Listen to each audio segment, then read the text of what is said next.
Star Racing team in general, because they're both riders inside the top 13 with Outside T2.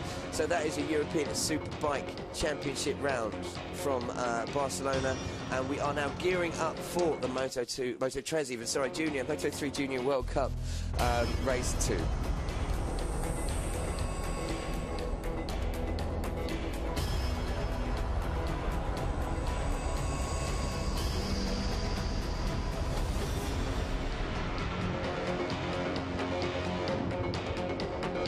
Welcome to Montmeló, then 30 miles northeast of Barcelona, to the Circuit Barcelona Catalunya for the Moto 3 Junior World Championship Race 2 and Race 4 of the season so far. We had one race at the Algarve, one in Le Mans, and then one this morning, which saw Aaron Canet take victory. Yeah, it was a really close race between him and Powie, and at times we had up to 6 riders battling for that lead, but in typical Moto 3 fashion, kind of some of the battling behind allowed those 2 riders to really break away, but it came down to a drag to the line with Canet, as you say, just able to take victory.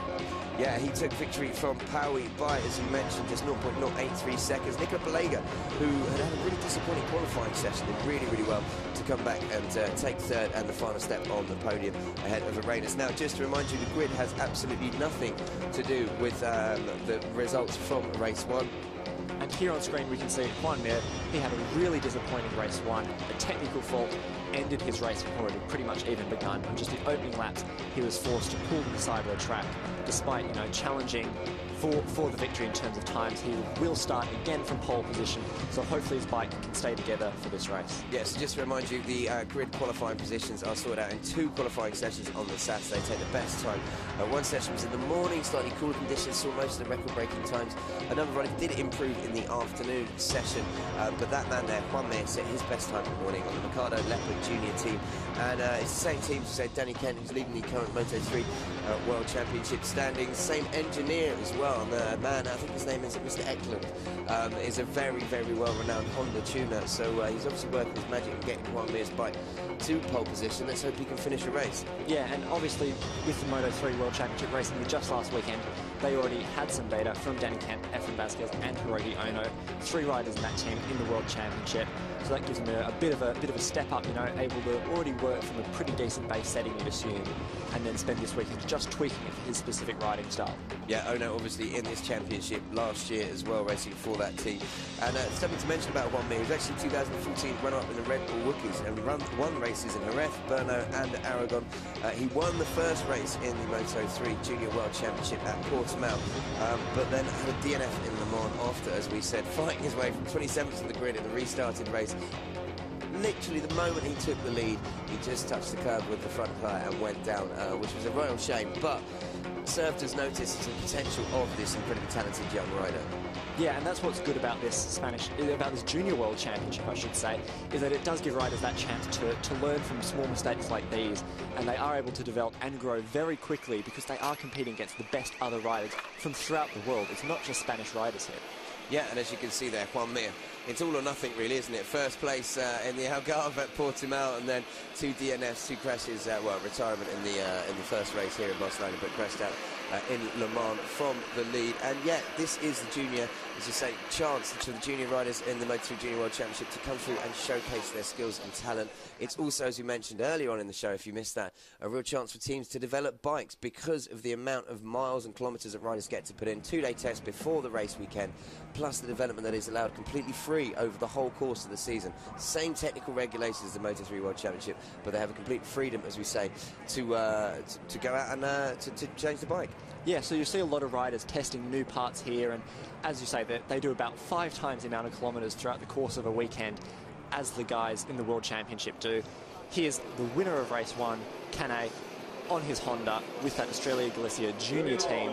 Obviously, in the GP team, they have Fabio Quartararo, who absolutely dominated this championship last year. And right now, based on his performance, look at that. Second, first. It looks like Canet is on the way to repeat the French youngster. Yeah, last year, Quartararo took 9 victories and 2 second places. I believe it was Navarro and Herrera who won the other 2 races.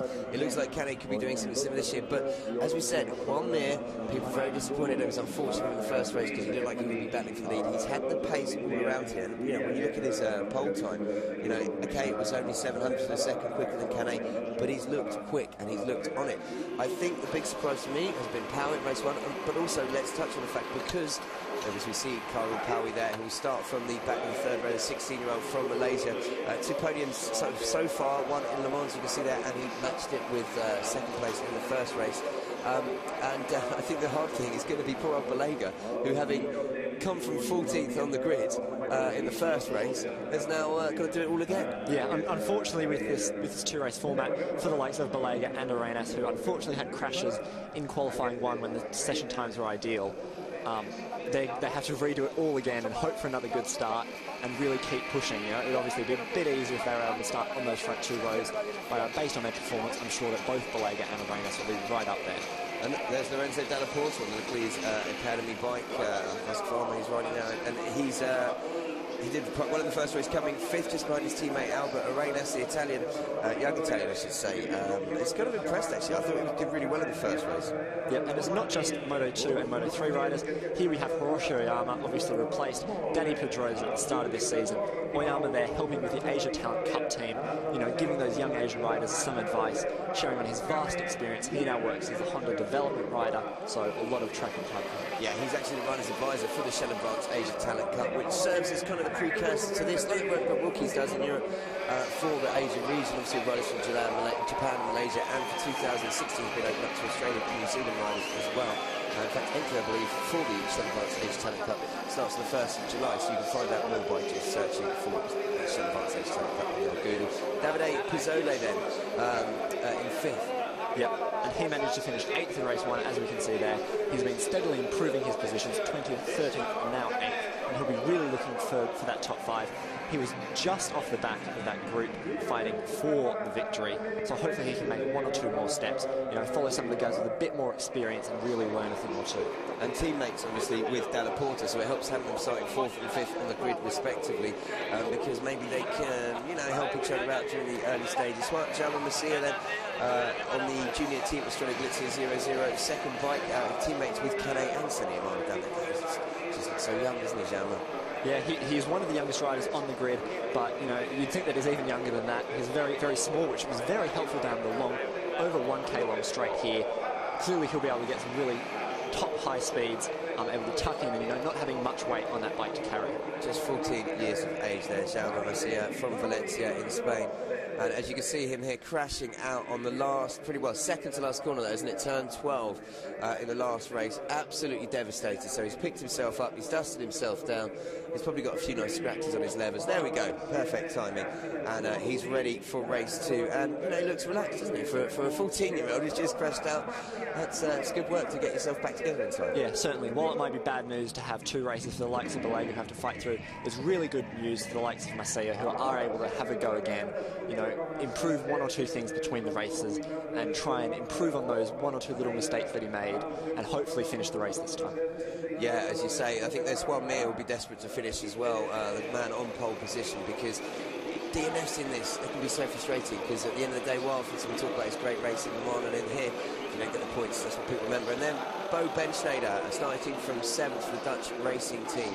16-year-old, leading the Red Bull Rookies Cup this year, having won both of the races we've had so far. Real talent.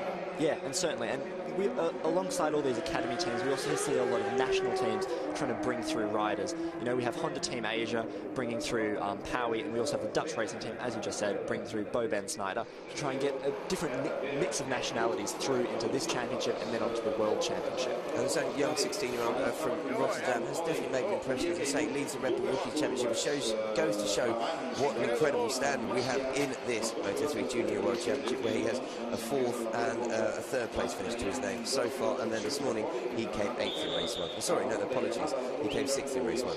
Yep, and here we have Lorenzo Petrarca on the KTM for the TMR competition team.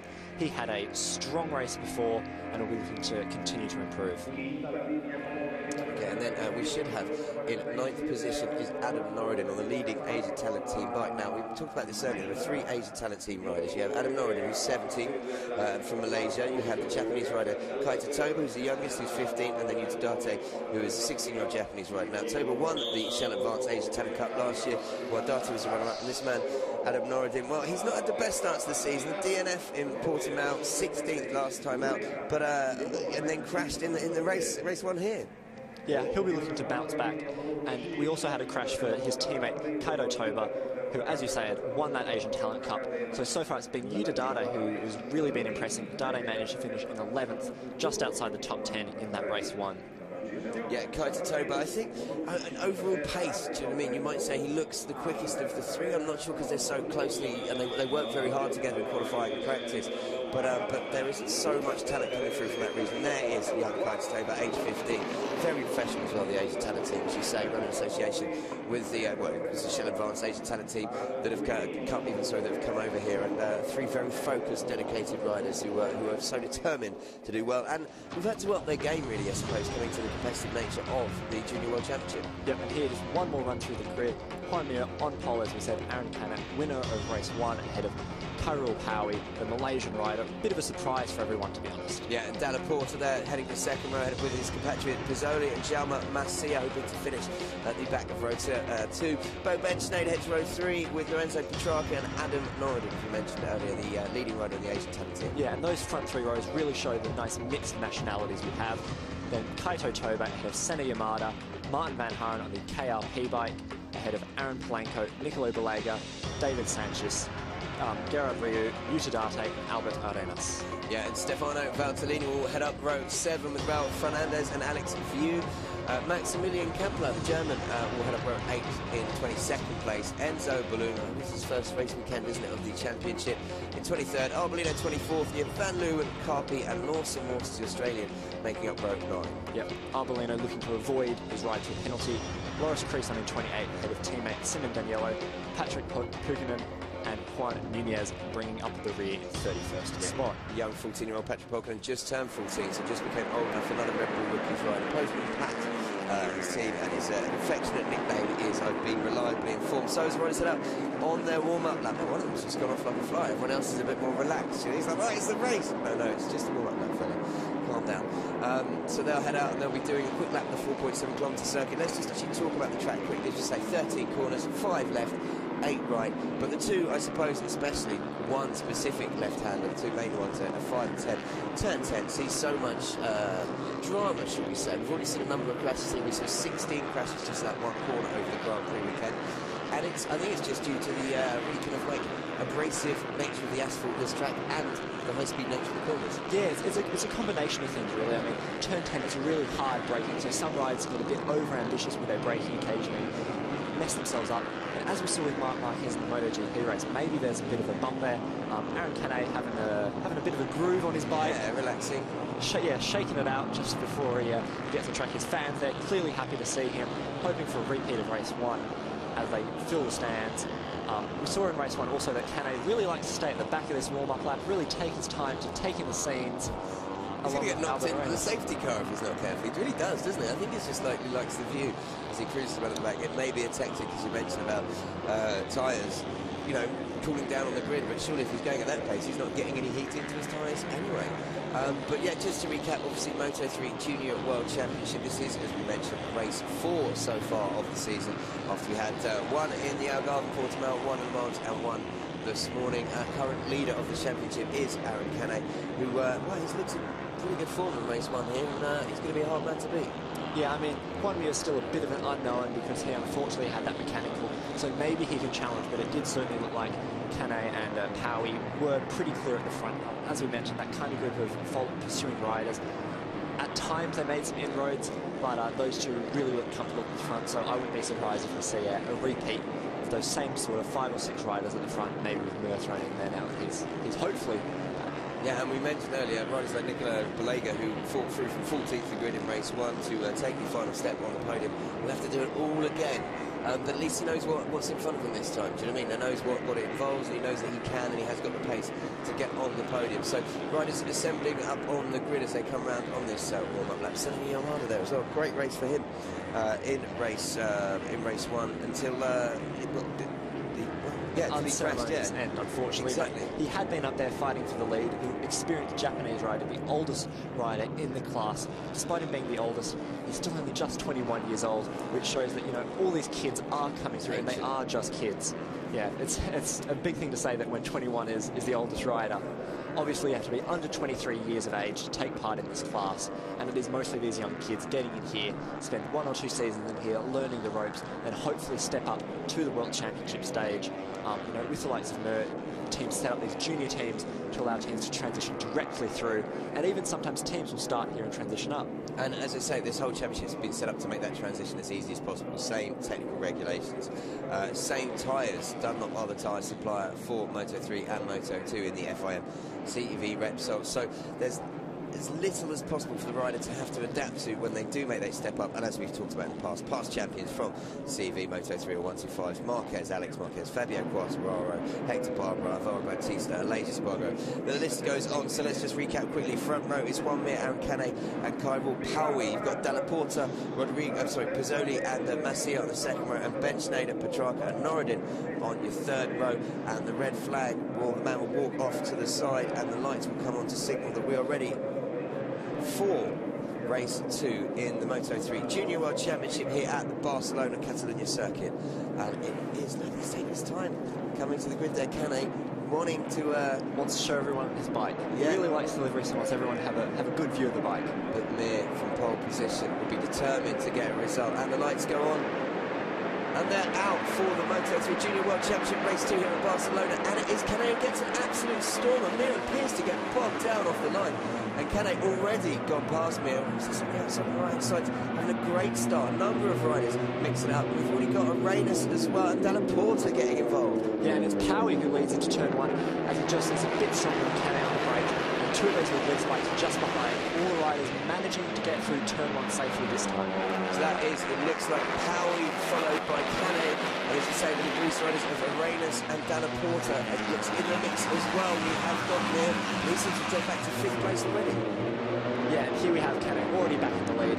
Paui setting in just behind, and a really strong start from Dalla Porta, who is just ahead of Masia, with Juan Mir, as you said, back into 5th, so a pretty disappointing start from him, but it looks like he's already starting to make up places as he goes through on the brakes. Ben Schneider already looks like he's just actually taking 6th place there, making a move on Pizzoli.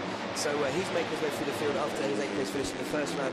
And straight away, as you say, Canet establishing the lead in front. He's got himself settled. He's going to look to try and pull away, but I think he's going to have a chance. Paui in 2nd, and then it is Dalla Porta in 3rd, with, as you mentioned, Masia, Mir, Pizzoli in 4th, 5th and 6th respectively. Balega already coming through the field. He's in 16th, but I think you're going to see him making a bit of a move. Yeah, and the advantage is that Balega has Albert Arenas just ahead of him, so those two will be able to work together to fight through to the front. Already looks like a much bigger group at the front. Hopefully they can keep Canet in their sights, because we don't want him breaking away. We want a nice close race, and it looks like so far that Mir is right up in the front there. Great start for Asian Talent team rider Kaitotoba as well, up into 8th place on the first lap. Yeah, and already we're seeing the top 7 rounded off by Petrarca. It looks like they're starting to make a bit of a gap, but hopefully the likes of Toba can just slip into the slipstream and stick with those guys, as those front 3 also seem to be making a move. But Paui using the slipstream to try and get past Canet. It'll be interesting to see what he can do onto the brakes. So Canet, Paui and Mir, you're 3 at the front, but look, they're 5 wide as they approach turn 1. And is that Dalla Porta into the lead? I believe it is, yeah, all the way down from 4th place into 1st. That's typical Moto3. Mir in 2nd, and Canet suddenly finds himself in 3rd place. The wonders of the slingshot from the slipstream, able to go from way back to just lay on the brakes, use that extra bit of speed, and really take a tight line through that first section. Wow, this is getting there. A lot of riders. Look at that again, 5 abreast as they turn into the corner here, and it is Dalla Porta just ahead of Mir, with Canet and Masia now challenging his teammate. Yeah, the teammates will have to be careful not to touch each other, because when when it is three riders going for the same bit of tarmac, it can get quite physical. You don't want to, the last person you want to take out is your teammate, that's for sure. Power, he's the one who suffered there, dropped back. It looks like he's dropped all the way back to 6th now behind Ben Schneider. So, yeah, it's all happening at the front here. Typical, well, Moto2 Junior World Championship race. Lots of elbow bashing going on as these guys are trying to sort themselves out in some sort of order. But Mir settling into a bit of a rhythm at the front here now. Can he control the race? Can he break? Oh, huge moment for Dalla Porta there. Yeah, and that, as you can see, that's clearly dropped him back. He's lost a fair bit of drive, and both Canet and Masia are able to just slip through. Oh, no. No, he just cuts off Masia's nose there, but just taking him up a different line.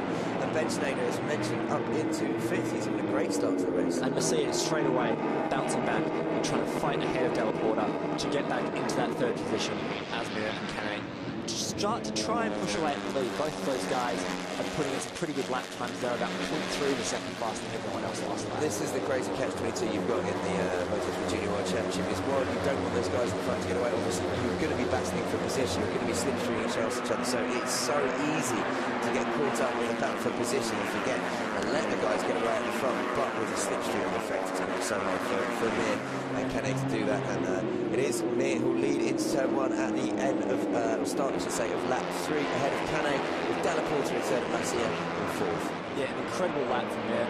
152.5. That's half a second faster than Canet, just behind him. But because of that slipstream, the gap's already been cut back to 0.3 of a second, despite that lap being half a second faster. And you already have the likes of Dalla Porta right back there, with Powie leg way out there to try and stop anyone getting through. And Masia had just moved into 3rd place. You've got the two teams, Philip Lithium right in 2nd and 3rd with Canet and Masia. That is going to prove handy. Maybe Masia, I was going to say, if he could hold up the rest of the field, but I don't think he's going to be going through his mind. Obviously, being a young rider, he's just going to want to go out there and win the race. He's only 14 with an exit. Yeah, and a much slower start to the race for Alberto Arenas and Nicolo Galega. They're in 11th and 12th respectively, and it looks like they're already 2.3 seconds back on this leading group, so it looks like they won't quite feature as much in this race. No, it's interesting because Mir and Canet have opened up 4/10 at the front. We'll get to see when they complete this lap whether or not 4/10 is easy enough to be swallowed up in the slipstream, because already, look at that, actually, you said that the riders closing the gap, so I think it's almost in Moto3. It's so hard to say, oh, they've opened up the gap, oh, they've lost it again.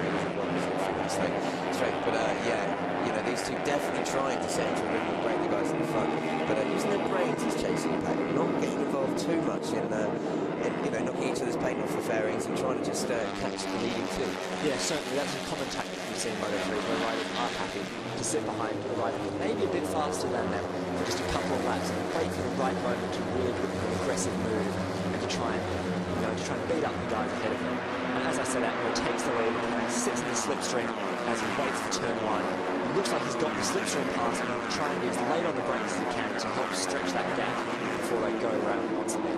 As we mentioned, so Canet and Masia, so from 2nd to 3rd, it was over 4/10 before when they crossed the line, reached the speeds through the first sector, because they do appear very slightly pulling away, but Masia's trying to go with them on the second Estrella Galizia 00 Honda, and Powie, he's determined after being battered about a bit at the start. He did get knocked down to 6th at one point, looking to make a move on Dalla Porta into 4th. Yeah, Dalla Porta being quite rough with Powie, you know, really cutting off some of his lines we saw just then in the background. He's really taking defensive lines and making sure that there's no way through for Powie. Powie's still having a look at pretty much every corner. And as you can see there, actually, Jaume Masia in 3rd place, setting the fastest lap, to give some indication that he's determined not to let these two at the front get away. And also that he's not just going to act as kind of like a mine for his teammate. He's definitely in the hunt for. He's trying to hunt down these leading two riders. So let's have a little bit back to mention yellow flag at Marshall Post 5. Vargas just set the Masia the fastest lap. Dalla Porta in 4th, Powie 5th, Ben Schneider 6th.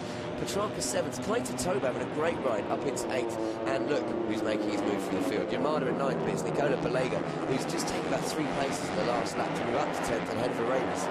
Yeah, and all of the top 10 or so guys are really setting pretty much the same lap times. They're all in the mid to low 152s, as you say, with Masia setting the fastest lap. So it's all still to play for, especially if some of those guys behind can just settle into a rhythm and get pulled along by that slipstream train. It'll be interesting to see how it develops.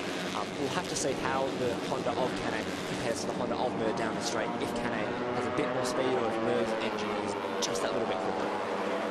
Right Mir there, as you say, just look at him on the straight. Cane trying to take advantage of the slipstream. Is he gonna? He looks like he's having a look. He's having a look, and look at Powie pulling out, desperate to come into turn one. Can he sneak third? No, but he will slot into fifth position, and it's Dalla Porta in fourth, and Garcia.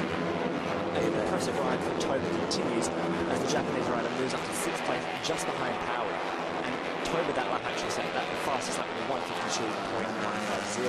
Well, Toba really getting to grips with this track. Has done brilliantly. Fastest lap of the race for the young Asian talent team rider. And as we can see, the battle rages on. Toba cutting up the inside with Garcia there. Garcia really lost out, actually. He could have got sent a little bit wide to stand the bike up. And look at that, it's now Powie, Dalla Porta.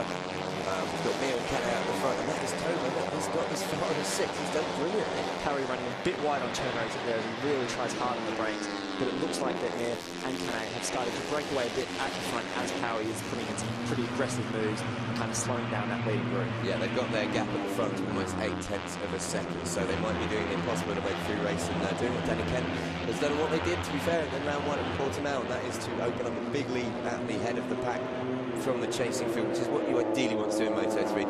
You can see the Leglise Academy bike there of Dalla Porta just ahead of Powie, and Toba in sixth place. Toba, in fact, he's closing on Powie and looking like he's looking to try and sneak fifth position, so fifth position.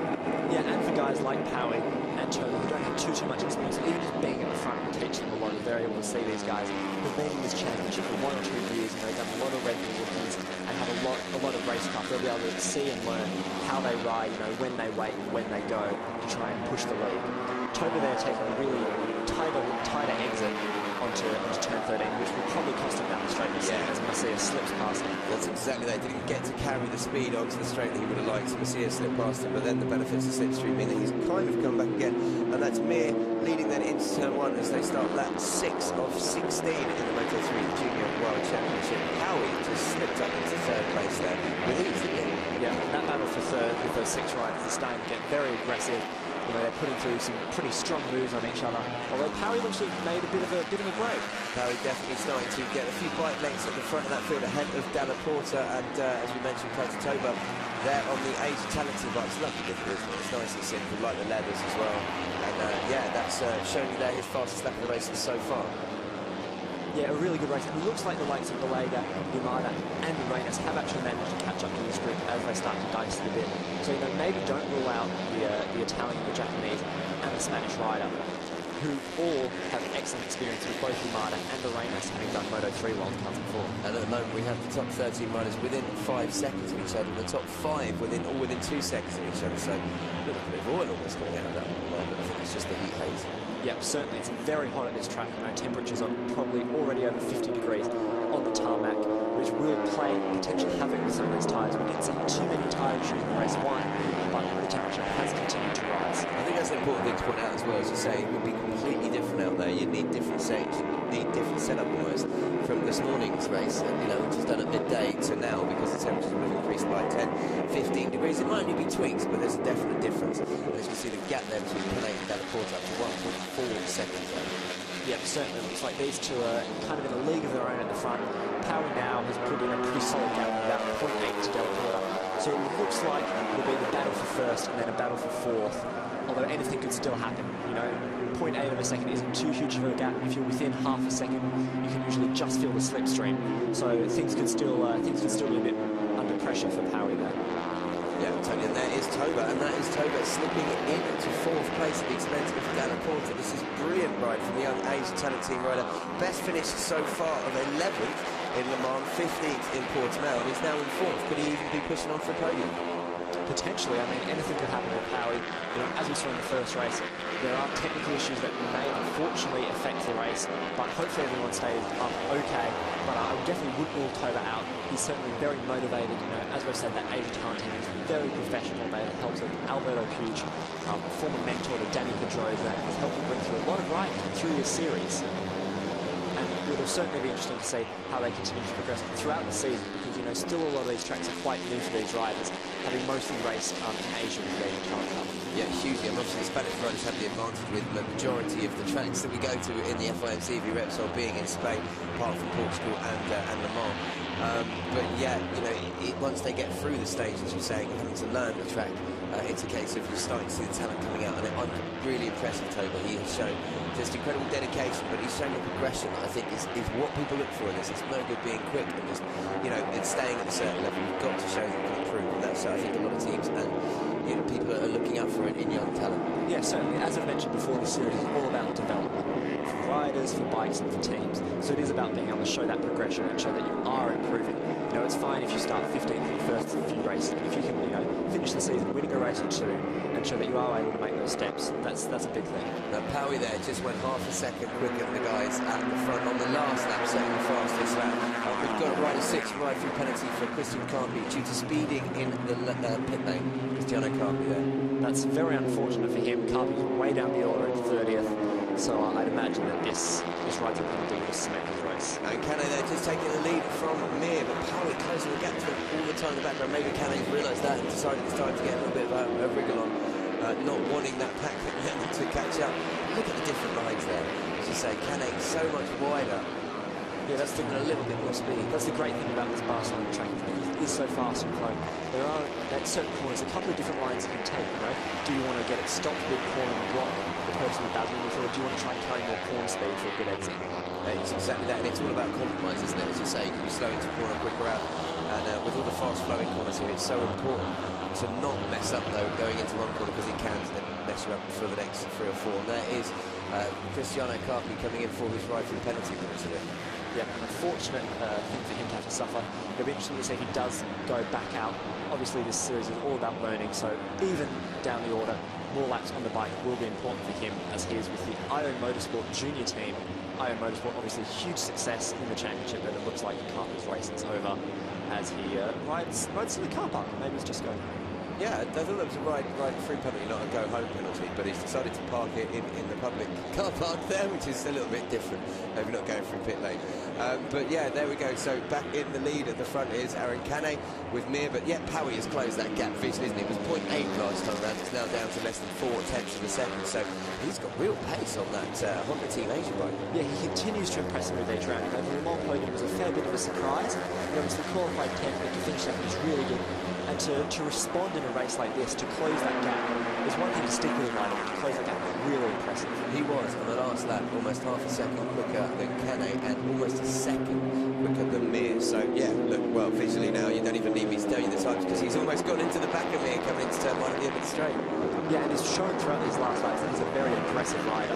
So he'll be more than happy to just sit with these two leading riders and wait for his chance to really stuff it up there inside and force them a bit wide, maybe. And this could make it very interesting, because if these two start having a bit of a ding-dong at the front, look at the gap he was, look how far back he was there. And you look at Canay and Mir, so that just shows you how much power he has made up. Yeah, a big improvement for him, and he's now into second. Look at that, he's obviously put a move on Mir, and I tell you what, it looked like he was going to make a move on Canay there as well. So the the young Honda Team Asia rider taking no prisoners as he goes around there from Malaysia, 16 years of age. Yeah, obviously rather brave. Yeah, this is almost an exact repeat of race 1 now, just that Mir's up there with him. Yeah, if Mir can actually stand there. Here we go then. So he's just cut up the inside of Mir. Very nicely done, actually. Yeah, beautiful, clean pass. Dropped it straight through, then blocked his line. Exactly what you want to do.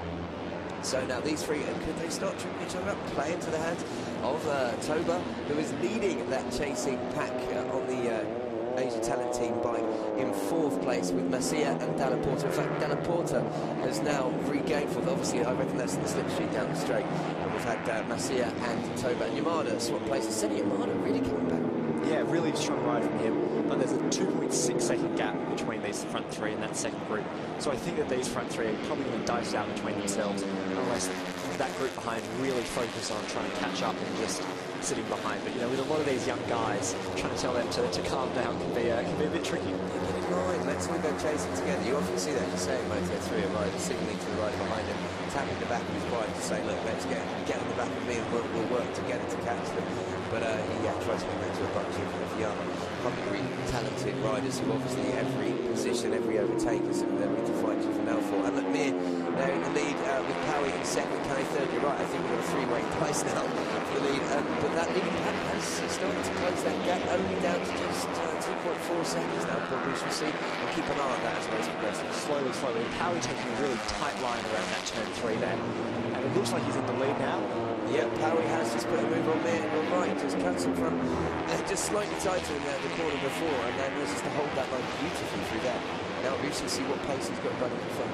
Yeah, because Powie last lap was 0.3 of a second faster than those leading two. So if he can make a break, that's an incredible performance from the young Malaysian. And he does, but look at that already, he's opened up the bike length, and he might just be on the acceleration coming out that corner, but I'm really impressed with Powie. He's just looked really considered, he's not tried to be a bit too aggressive, he's just taken his opportunities, he's got into the lead, and now I think he'll just go about riding his times without worrying about the guys behind him. Yeah, and Powie wasn't really one of the people that we thought coming into the season would be up there. You know, with the likes of Delayga and Albert Arantes have a lot more experience in this championship, and a bit older that we thought would be fighting for the championship with the likes of Cadet, but, you know, hats off to Powie for absolutely coming in and, you know, making a few people take notice. Delaporte definitely leading that chasing pack onto the tail of this now. That gap just down to just slightly over 2 seconds. It was 2.5 seconds a couple of laps ago. So they're definitely closing, and it could become interesting. These guys start to strip each other up in the front, but we just have to wait and see. Ben Schneider again there looking really strong, isn't he? He's running in 6th, 7th place, and we think he'd be in the mix again when it comes towards the end of the race. We're only on. Just come across the complete lap 10 of 16. Yeah, and certainly, you know, as we've said, Ben Snyder's competing in the Red Bull Rookies. That's a very aggressive championship with everyone on the exact same bike. So Ben Snyder will not be one who's afraid to, you know, stick out the elbows into the last corner and see what he can do, try and make something happen to make a different name for himself. Actually, you know, Massey was trying to signal to the guys to get behind him and follow him there on the straight, but which was probably the worst thing he did. Actually, they got swallowed up by about 6 riders. Hey guys, just come behind me. Oh no, they've all taken him into turn 1. And there's some change there, but it is, as you say, in front of Powie, Nick, Canet, those front 3, and as Canet just retaking the lead. Yeah, a really good battle emerging between these front 3, some really clean passing, and all of this is teaching those 3 racecraft. They'll be hugely valuable as they continue on their careers. But what's really interesting in this race compared to, say, in race 1, for instance, where there were different groups happening throughout the field, but, you know, you had guys set back, say, I think the 7th place person was almost 15 seconds behind the race winner. So far, we've got the top 13 within 5 seconds of Canet, with Martin Vanhaeren in 13th place there, yeah, just 5.1 seconds back from the leader. So a lot closer in race 2, just goes to show how much these guys have learned from race 1 and the experience. Yeah, and that's the good thing about having 2 races is you are able to make tweaks, and if you find that the front end's a bit too soft in race 1, you can change that. You have a second chance when it is this 2-race format to change that, which is good for a lot of riders. So the Delaporte there in 4th, Kaitatoba in a very strong 5th position. He's sandwiching really those 2 Legalese Academy bikes with Albert Arantes now having recovered to 6th and actually got ahead of Ben Schneider. Yeah, and there's an excellent mix of nationalities at the front. We have a Spanish rider leading from a Malaysian rider, from another Spanish rider, from an Italian rider. So a really nice mix of nationalities in this Junior World Championship there. Yeah, and it's interesting, this battle for 4th. Look at that. 6 riders. It's just wheel to wheel, and it really could be. As you come down the straight, I'm not going to predict who's going to be going into turn 1 first out of those 6. But it's interesting at the front as well, as Mir pulls out the slipstream. Powie takes the lead, but how long? Well, about that long, because Mir slots into first position as they drop the bike into turn 1 and then flick it left for turn 2. And behind him, well, that's anybody guessing who's come out on top in the battle for 4th. Yeah, certainly with a track like this, with such a long straight and a fast-flowing corner on that long straight, you generally don't want to be leading if you're in a big group like this, because you will just have, you know, at least 2 or 3 riders, if not, you know, 6 riders, just absolutely blast past you for that slipstream. And talking of blasting past, that's Massier into 4th. I was just about to say how Toba benefited from the slipstream in the States, moving to 4th, as you mentioned earlier. Toba on his course and riders around, but, you know, probably you've got along with Massier, there's only way of shooting that, so it would be a maximum advantage on the straight with the slipstream. But down to 5th, but Massier again trying to hunt down these front 3, but these 2 just looking so good. These 3, I should say, looking so good. Mir and Canet there, Powie dropping back a little bit. Yeah, but still sticking with them, and these 3 guys in the front, 2 seconds clear of a pursuing pack. So right now they're looking pretty comfortable. You know, barring any problems or anything, it's all looking good. You saw there Belenga really raise up and slam down into the seat. Belenga's one of the bigger riders, so he really has to focus on his tuck. You know, you compare him to Ben Snyder there. As as they go through that corner, Ballega much physically bigger, so he really has to work that one extra bit hard. He has to move around a lot more on the bike as well, because it's another thing when you are taller, weight distribution plays a huge part of the bike. It's not just about where your central gravity is and everything else moving to lean off the bike. It does give you an advantage in some ways. You can stand the bike more upward because you can get more weight over to the side, therefore you don't have to lean the bike as much in some corners. But obviously the big disadvantage with these bikes as well, without the 215 brake horsepower, so those two bike is acceleration if you're heavier and bigger, that can cause that to suffer as well. Yeah, so it's all about corner speed. As you mentioned earlier, with this series being focused on development, we have KTM. There's a lot of official KTM mechanics in the pits of Ballega as they go 3 abreast into turn 1, and it looks like so Reynolds, taking the advantage of the battle for 4th over Toba. So Toba dropping down to 5th there as Reynolds moves through into 4th. Yeah, so that battle rages on, and as you've said, it's anyone's guess who's going to be there, but it looks like that Powie may be dropping off a bit. It looks like it will be potentially another Spaniard run for a win. So that is Arenas, Toba, Dalla Porta, then you've got Masia, Sonada. I mean, you've got teammates there. You've got the 2 Degrees Academy bikes, you've got the 2 Estrella Galizia bikes, you've got Ballega now looking coming up the inside there on the Sky VR46 KTM.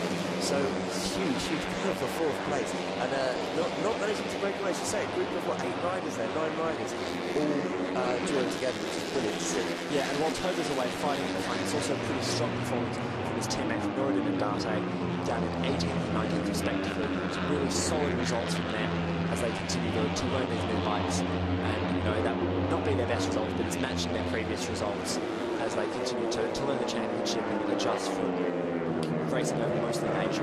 Yeah, another good ride there from Vanhaeren as he is currently in 13th place, which would equal his best finish. He got 13th, so it would be better.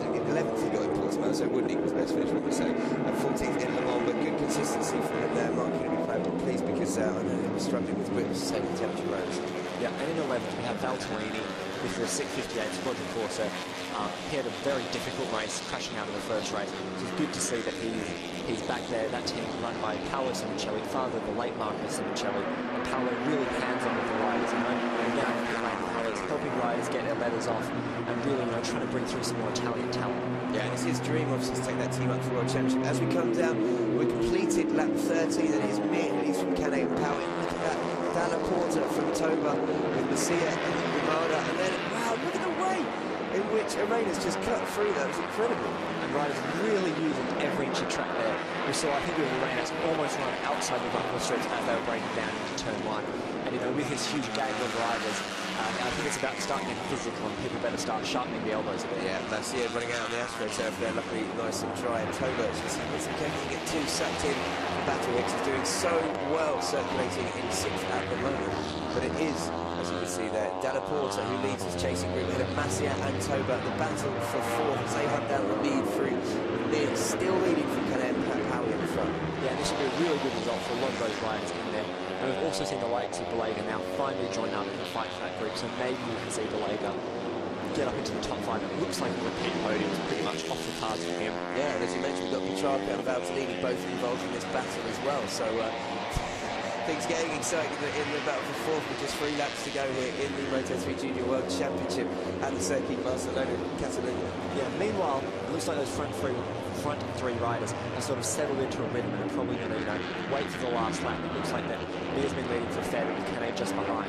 Yeah, they're 3 seconds clear of this battle for 4th now, so without really anything untoward happening, they should have this podium position secured. It's just who's going to be on what step.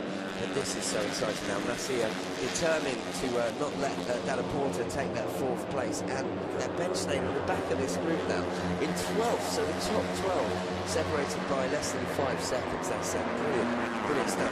Yeah, championship. And Masia clearly showing no real effects of his crash earlier. Clearly just as confident. He fell at turn 12 on the last lap, but he's still very aggressive through there. And look now, on the brakes, trying to get past. Can't manage to get past. And it's Toba who slots into 4th. Brilliant stuff from Toba, and Dalla Porta dropping back to 5th. Changing hands so many times coming down that back straight, it's just impossible to keep track of. But it is Mears and Canet at the front, with Powie still managing to hold on to him. And he will want to stay involved, as you say. If he can stay around there on that final lap, don't think we can wrap Parry out for the win. Yeah, anything's possible, especially with Power, who seems to really like going deep in the brakes. So he could easily, just wait till about turn 5 and turn 10. It seems to be his favourite overtaking spot. And just, leave late on the brakes, stop at mid-corner, force the other two to sit up. And here they go, as they start the run down through turn 6, get to the bottom, and then through 7 and 8 as you make your way up to blind to turn 9, and then down to the famous turn 10 that we talk so much about as well. And as we mentioned before in the first Moto3 race today, it's all important is who is going to be in first position coming to the straight on this lap, not the last lap, on this lap, because you actually don't want to be in first because it's so easy, as you say, to let the other slipstream you and get swallowed up going into turn 1. So Powie actually here in a very strong position, or has he just dropped back a little bit too far to take advantage of the slipstream though? He's got to be careful. Yeah, I think maybe Powie's starting to get to the range where he won't feel the slipstream quite as much. But certainly for Canet, it's a really ideal position to be. He can line up and move into turn 1, take some defensive lines, and try and keep in the lead until turn 10. Once he's at turn 10, he can, really try and push and make just enough of a gap. As Belega gets to the front of that second group. To say, Belega and Yamada now heading that group for the battle for fourth, which, considering they're at the back of that group just a lap ago, goes to Sharon's change. It is. They come down the straight. Who will lead into turn 1? Well, Canet breezed past Mir. Powie just a little bit too far back. Yeah, it's 3 abreast again, as we have Lorenzo Della Porta coming through on the brakes. Toba straight up the inside. Wow. Well, Yamada, Belega, all getting involved there. That was a look at Harry, but they all got through nicely. So, on the last lap, we currently have Juan Mir leading the race from Aaron Canet, winner from race 1. Powie in third. Canet is now taking the lead at the front of the race. Belega, well, he was in fourth, but it's all changed. Fourth is now Dalla Porta, Toba 5th, and Belega 6th. I think it's still more or less anyone's battle for fourth. It looks like the Canet's managed to get about a quarter of a second lead over there. So it looks like that could go the way of Canet again.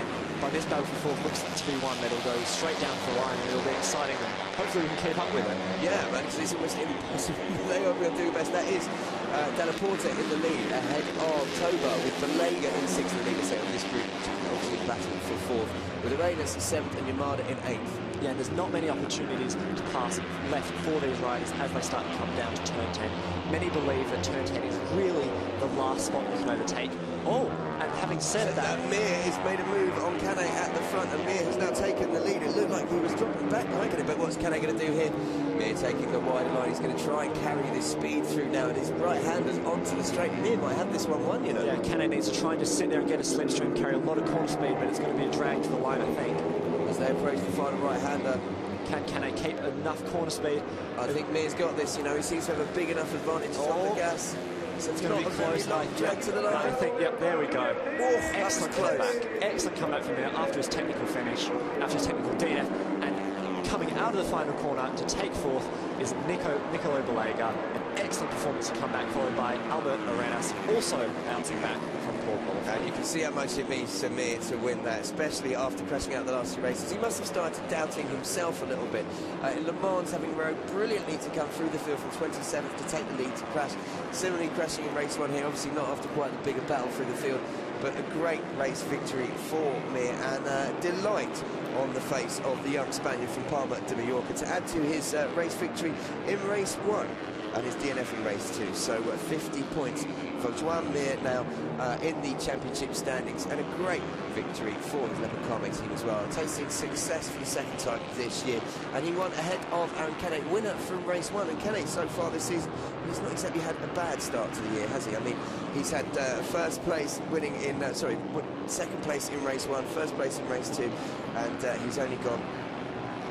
Sorry, won at Le Mans, let's get that right, second place in Portimao, won the first race here, and he's taken another second here. So he's not been lower than second in any of the races so far this season, Canet. And Powie, second podium of the day. Brilliant result for him after taking second earliest day, a very strong line. Nicolo Belega having to fought his way through the field, fight his way through the field once more. He finished on the 3rd step of the podium in race 1, 4th in race 2 after coming through from 14th. With Arenas on the L'Eglise Academy bike in 11th. Senna Yamada, another great result for him in 6th place.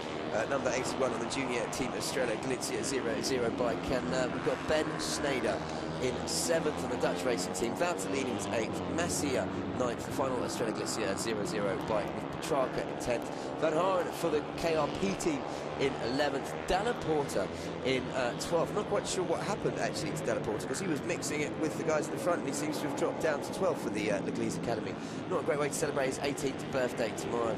And we have Ryu in 13th and 14th was Kapler with Fernandez in 15th. So let's have a little replay here. Mir, look at the line he took there on Canet. Unbelievable, went incredibly wide, but knew he would carry the speed through the corner. Brilliant overtake. Canet had no response, was being overly defensive, if anything, and lost too much corner speed. So Mir taking the victory. Harry's made his way down to Parc Ferme. He'll be chatting to the young Sparrow very, very shortly. And I think almost, I suppose, a slight feeling of redemption for Mir, as I say, after 2 DNFs. Well, wouldn't have been a great feeling of redemption if I love it. We saw one of them almost stack it earlier while trying to pull a wheelie. That was trying to pull a stoppie. Maybe wait till you've got a little bit more experience, lads, before you start showing off yet, because that could have been embarrassing. But congratulations to Mir, and let's get confirmation of his race win on the Leopard Kole Honda. Brilliant work for him in first place, just 0.071 seconds ahead of the winner from this morning, Aaron Canet. Kyril Powie, second podium of the day as he finished in third. Nicola Pelego, as I said, great ride through from 14th on the grid, finished just 7.5 seconds behind Mir. Arenas in 5th, Mahasvana, Seni Amada in 6th, Bo Benchnader 7th, Stefano Valtellini in 8th. And Petrarca, as you see there, completing the top 10. Martin Vanhaeren, as I mentioned, for the FTR KTM bike for the KRP team. Great ride from him to match his best finish this season in 11th. Lorenzo Dalla Porta in 12th, Gerald Root 13th, and Maximilian Kapler 14th, Fernandez 15th, Polanco 16th, Luca Darte 17th, and Adam Nora didn't even, the two Asian talent team riders there, 17th and 18th, after an excellent performance from Toba. Where did Toba go? Did he crash out? Oh, we've seemed to have lost Toba from the timing screens. That would probably be why. He obviously did crash out towards the end of the race. Kaito Toba, absolutely devastating. Jonathan down as a DNF here. He was on course to finish, obviously 4th or 5th. So we'll try and see if we can get a replay and find out what happened there. But it's almost time to cross over to Harry to chat to Juan Mir to get his reaction after his race win in race 2 of the Moto3 Junior World Championship. We'll also find out exactly what that does to the World Championships. That's the World Championship, the Junior World Championship Moto3 standings for the title. Hopes of Mir and Canet should still be leading in those championship standings. But Harry is down in Parc Ferme, and he should be ready to chat to Juan Mir. Excellent comeback after a disappointing race 1. Were there any tactics on that final lap, or was it just full gas? Yes, in the last lap I know that I have a little strategy, and I will do it, and I do it now. I'm very happy of this victory, because after before the first race, I'm not so happy. The bike broke, but I want to thank to my team all the work done. I'm very happy with him, and tomorrow we will go to Aragon for the test, and in Aragon full gas again. I'm very happy. And in Spanish? Bueno, ha sido una carrera muy cansada, la verdad. He intentado tirar lo máximo que he podido, pero he visto que no me he podido escapar. Bueno, una primera posición está muy bien, me voy con un muy buen sabor de boca respecto a esta mañana.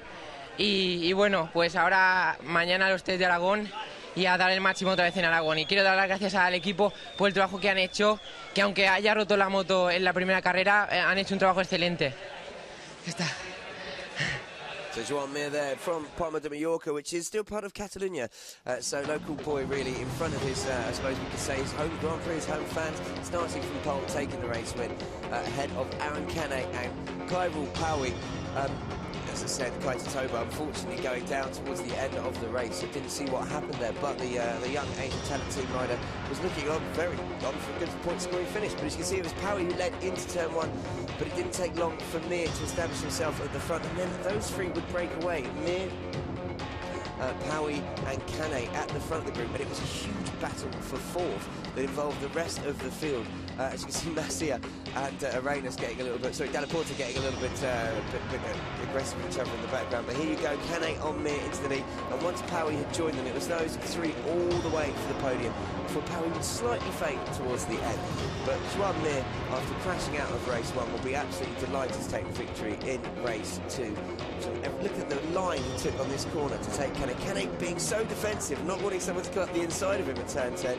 Unfortunately, left such big room outside of him, and despite the best efforts of Canet on the drag to the line, Mir had done enough coming out of that final corner to take his second win of the season. And a delighted young man, Harry, who just made your way back up from Parc Ferme. Yeah, he was clearly overjoyed with that win. You know, hugely disappointed that the bike broke after race 1. Canet also pretty happy continuing his series of 1-2 finishes, so he, you know, continues to put some good points towards that championship. So both riders really happy, and Powie happy to also continue his run of form. Yeah, I mean, that's, what is that, 3 podiums in a row, is it, for Powie? Yep. No, yeah, it's 3 in a row. He finished, as you say, he finished second last time out in Le Mans, plus second this morning and third, so what a way to get your season back on track after what could only be really surprised, I suppose, in hindsight, is disappointing 9th in Portimao. So, yeah, brilliant work from Powie, Mir and Canet on the podium there. Yep, and as they just await the trophies, first trophy goes to the Leopard Racing team boss, the Manufacturers' Cup.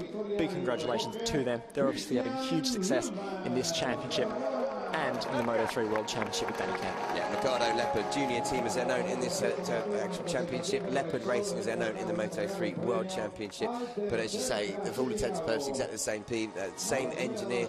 Danny Kent shares with Juan Mir, and he's obviously doing a good job, that guy. Yeah, clearly. And Powie, another podium for the Malaysian youngster. A really good start, and I'm sure that he'll be in the books for a lot of the Moto3 teams for next year. You know, certainly it's good to have a different mix of nationalities on the world stage, and he's, you know, showing that he's quick. Yeah, there's so many talented young Malaysian and Asian riders coming through, and that Honda Team Asia, like the Asian talent team there to help promote them. And Aaron Canet as well, what a season for him. I mean, he has either won or come second so far, so you can't exactly say that he's out of the running for the championship.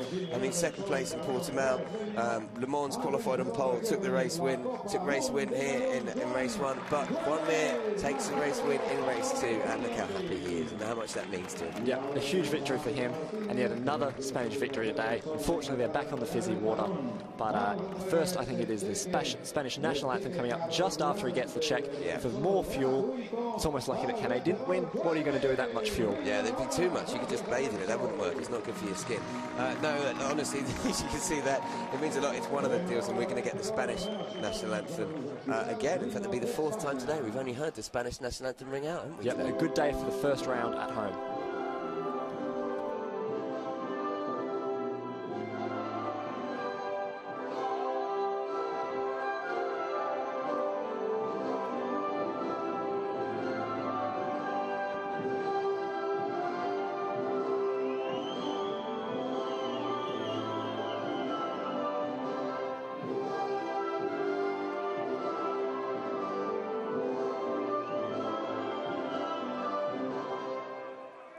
There we go, so for the 4th time today, the Spanish national anthem bringing out. Great day, as you say, for the first round of the FIM CEV Repsol taking place in Spain after Portimao and Le Mans here at the Circuit Barcelone Catalunya, as we've had 4 Spanish winners as the young lads shake up the fizzy water to celebrate their race and probably actually just rehydrate a little bit after that race. Yeah, I think you thought it was champagne. Oh, I'll have a drink. Oh, it's just water. It might be lemonade, you know. Yeah, hopefully for the team boss, they have a bottle of Cava hidden in the back of the van to have a bit of a celebrate after. But obviously, since everyone here is under 18, got to unfortunately stick to the fizzy water. Maybe in a couple of years when they're on the world stage, they can get that Cava. Well, you say that, you're right. We really could be looking at a future world champion here. We know coming through the Moto3 Junior World Championship and the FIM CV Repsol Championship, there's been so many future world champions. Maybe one of these, Juan Mir, Canet or Powie will go on to lift a huge trophy. Who knows? But that's confirmation of the championship standings, and it's Aaron Canet who retains his lead by 27 points from Kirill Powie, and you've got Nicola Balega, despite where he's 4th in that last race, took 3rd in race 1. He maintains 3rd in the championship. Juan Mir then, he is 4th with his 2 race wins, giving him his 50 points. Yep, and a solid 5th from Bo Ben Snyder, you know, able to just rack up those consistent top 10 finishes and put in a strong performance ahead of Lorenzo Della Porta, who will still be very aggressive in that race. And Alberto Arenas, Della Porta's teammate with that Husqvarna team. Yeah, there was able definitely to respond. an incident towards the end of that race, because Della Porta dropped down from full fifth to 12th, and we've lost Crichton Toba, so not quite sure what happened there, but yeah, something happened. I imagine they had a bit of a clash. Petrarca there rounds out the top 10. Martin Vanhaeren for the KRP team on the FTR KTM. Mike Keats' team doing very, very well. 11th overall there in the championship standings. Jaume Masia, the Estrella Galizia 0-0 Honda rider, and then David Sanchez and the Davide Pizzoli in 14th. Yeah, and then Simon Daniello, Maximilian Kapler, Aaron Palenka, and Thomas van der Wellen around top 18. A nice mix of bikes in there as well, with the Mahindra, the Husqvarna, the KTM, and the Kalex KTM all in there. Right, so that is it from the FIM CEV Repsol Championship for us today. You've seen some brilliant action, 2 Moto3 Junior World Championship races, 1 Moto2 European Championship race, and a Superbike European Championship race as well. 4 Spanish winners across all races. Mir and Canet in Moto3, Morales in Superbike, and in Moto2 it's Edgar Pons. So that's it from us from the Circuit Barcelona Catalunya. Up next, Motorland Aragon in 2 weeks' time. Looking forward to it. Hope everyone else is too.